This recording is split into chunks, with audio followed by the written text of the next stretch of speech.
അടുത്തത് ആട്.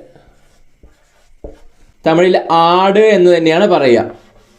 ആടു. ആടു. ആടു എന്ന് പറഞ്ഞു കഴിഞ്ഞാൽ ആട്. ആടു എന്ന് പറഞ്ഞു കഴിഞ്ഞാൽ ആട്. അപ്പൊ തമിഴിൽ ഒന്നും കൂടെ എഴുതാം. ആ നേതി ദീർഘം ആ ഡു. ആടു എന്ന് പറഞ്ഞു കഴിഞ്ഞാൽ ആട്, അതായത് ഗോട്ട്. ഗോട്ട്. അപ്പൊ ഗോട്ടിന് തമിഴിൽ എന്താ പറയാ? ആടു. ആട് എന്നുള്ളതിന് തമിഴിൽ എന്താ പറയാ? ആടു. അപ്പൊ ആടു എന്ന് തമിഴിൽ പറഞ്ഞാൽ ആട്, ഗോട്ട്. ആ എന്ന് ദീർഘമിട്ട് എഴുതണം. അതുപോലെ ഡു, ആടു. ഡാനെ ഡു എന്നാക്കണം. ആടു എന്ന് പറഞ്ഞു കഴിഞ്ഞാൽ ആട്. അടുത്തത് കഴുത. കഴുത എന്നുള്ളതിന് തമിഴിൽ എന്താ പറയാ? കഴുത എന്നുള്ളതിന് തമിഴിൽ കഴുതൈ എന്നാണ് പറയാ. ക ഴു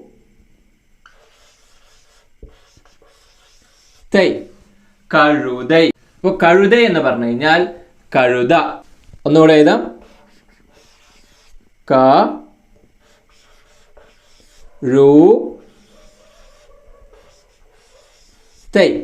കഴുതൈ. കഴുതൈ എന്ന് പറഞ്ഞു കഴിഞ്ഞാൽ കഴുത, ഡോങ്കി.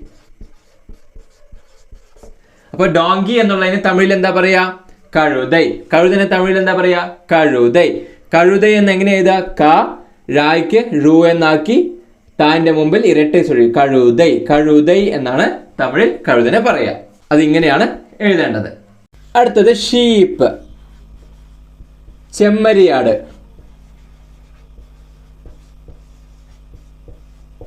ചെമ്മരിയാട് എന്നുള്ളതിന് തമിഴിൽ എന്താണ് പറയാ? സേ മാന്റെ മേലെ കുത്ത് വീണ്ടും ഒരു മാ. സെമ്മ. റ വള്ളി. സെമ്മരി. യാ ദീർഘം. സെമ്മരി യാടു. സെമ്മരിയാടു. സെമ്മരിയാടു എന്ന് പറഞ്ഞു കഴിഞ്ഞാൽ ചെമ്മരിയാട്. ഒന്നുകൂടെ എഴുതാം. ഒറ്റൈസുരി സ. അപ്പോ സെ. ഒരു മാ മേലെ കുത്ത് വീണ്ടും ഒരു മാ. മ. സെമ്മ.